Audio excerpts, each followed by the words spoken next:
mu izina rya Yesu Kristo.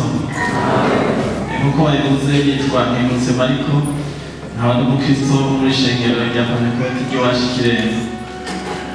Umunezero ko Imana yatugiriye ubuntu kuba hano bwa mbere nza muri ino conference, ariko nibaza ko bigira gatatu canke sindabizi.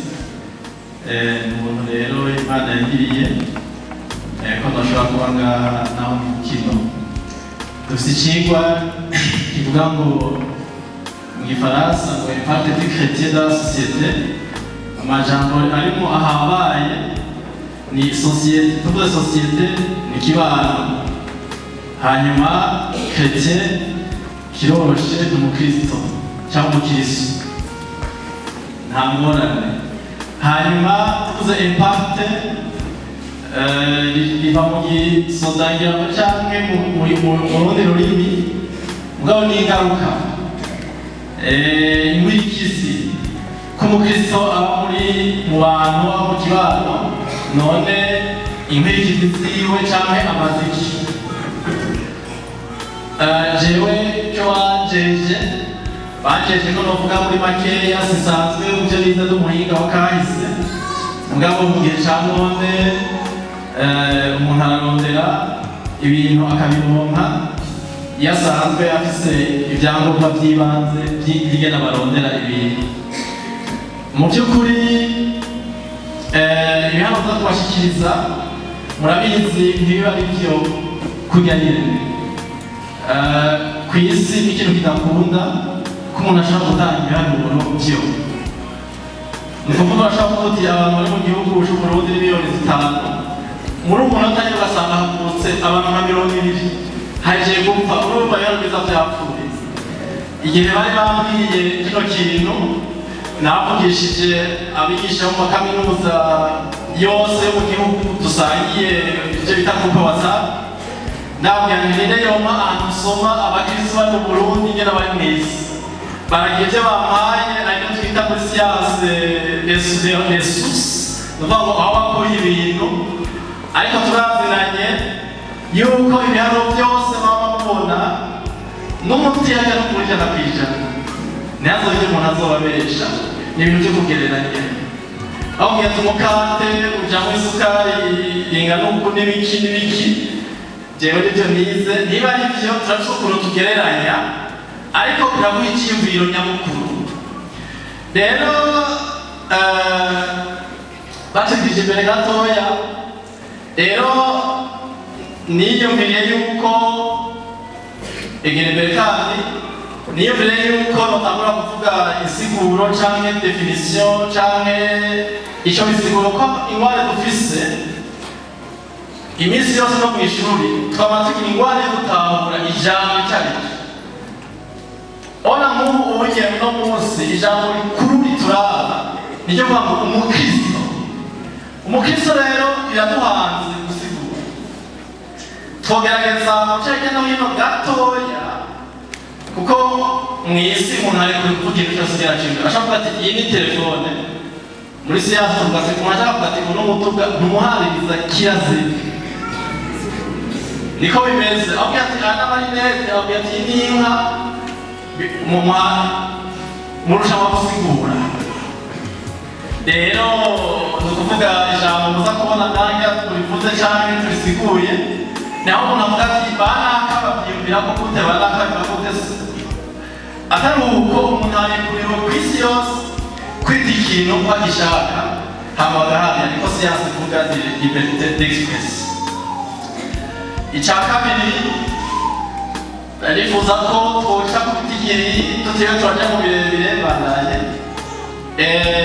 Mw'isi yose ibiharuro by'abasenzi dufate uvuze amadini, hariho umenga ntibitwa amadini, bimeze gute ku isi yose?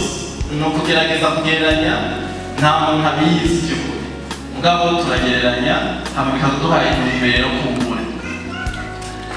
No mu Burundi nagerageje ndabaza, ndasoma ibitabo, ndabaza twebwe no mu nama bashirwe hano n'abantu kuri Stepu, nagiye ndabaza umuntu mwene data akorayo, arambwira ati by'ukuri ntabyo tuzi neza, mugabo turagereranya.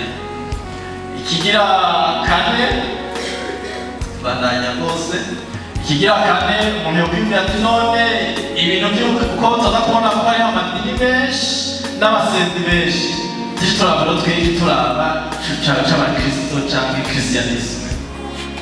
Na nyine tuza kubona yuko irimwo ibihimba byinshi navyo nyene bintu biduhanze bituma tutagira intumbero.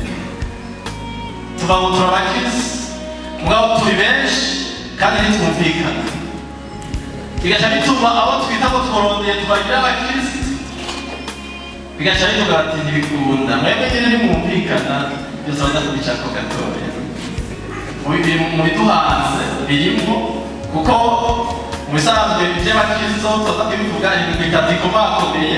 Hariho abakatolika, hariho abaporoti, abo twita protestant, nabo nyene bari mu tuntu twinshi.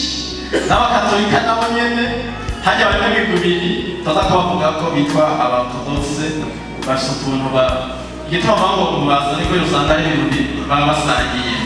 Hino mu Burundi umuntu wese avuga Yesu bashaka ati umuporoti.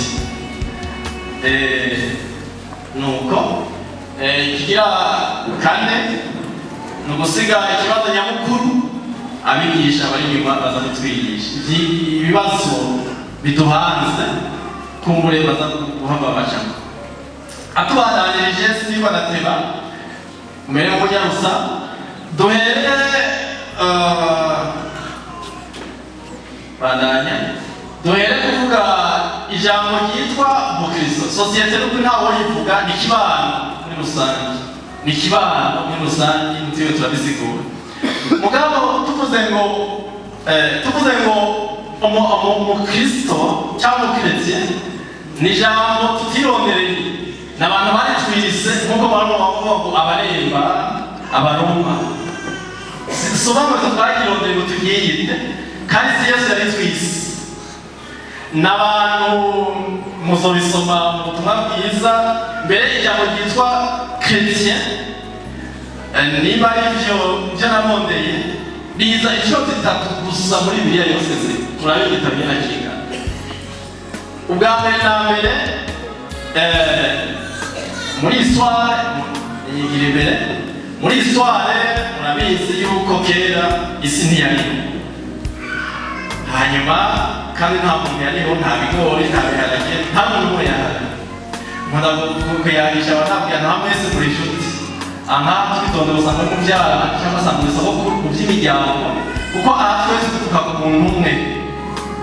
Aha twese turi inshuti ba Saddam Hussein, ba Putin, ba perezida w'igihugu, hariya n'inshuti ba Obama, hariya niba byarabacu kubona ibintu by'imiryango biragoye.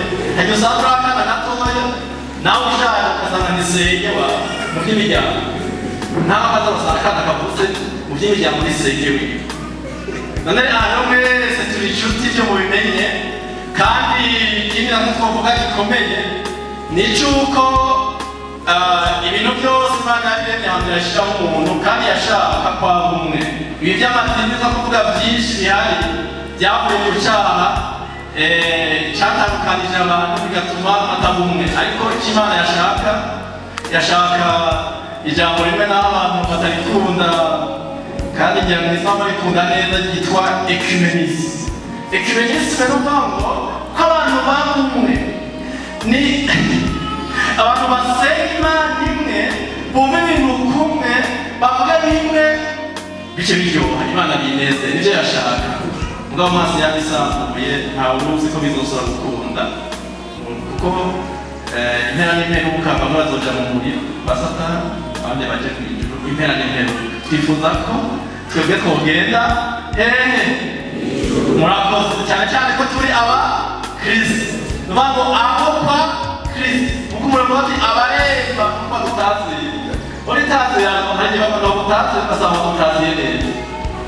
Nka twebwe abapandika butari igihe barabura wifaza bati pastor ati kwezi mwese pastor ntanusiye bijaho bashugeme burya ijambo ryitwa Chrétien twagemeye kongere kubera byamuriranye ubundi siryo twize twebwe.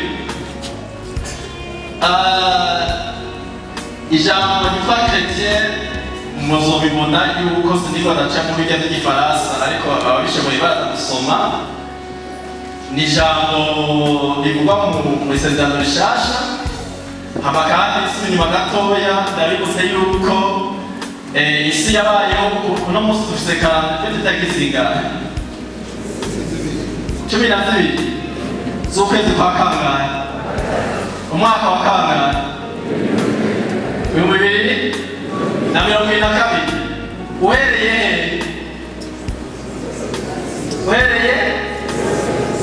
Uhereye ryari?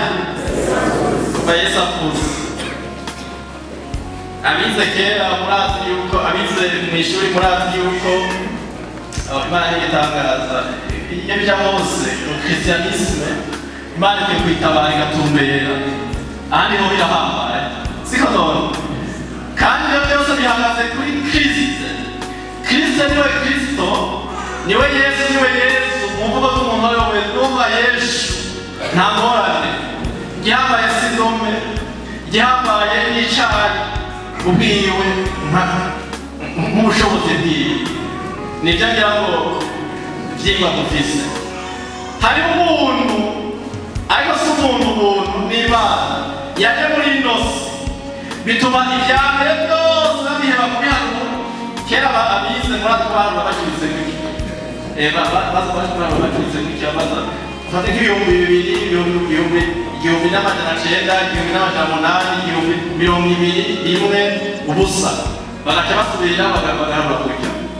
Uno munsi niba si 2022 nubamo Yesu igihe yaza, itariki yagoye gufata neza, mugabo gufata ibyo igihambaye rega si Kristo. Igihambaye n'icari mu buryo bw'imuhembe yaje nofata. Rero turi hano kubera uwo muntu yavutse n'iyiteme yacu nakuvuga ngo chrétien we byose tubakiye kuri uwo nyine. Burya ni ijambo bijanye mu bisanzwe bisigura ngo abakristo murakoze murabandana. Rero iryo jambo abantu Yesu yaraje baramukurikira arabigisha, yaraje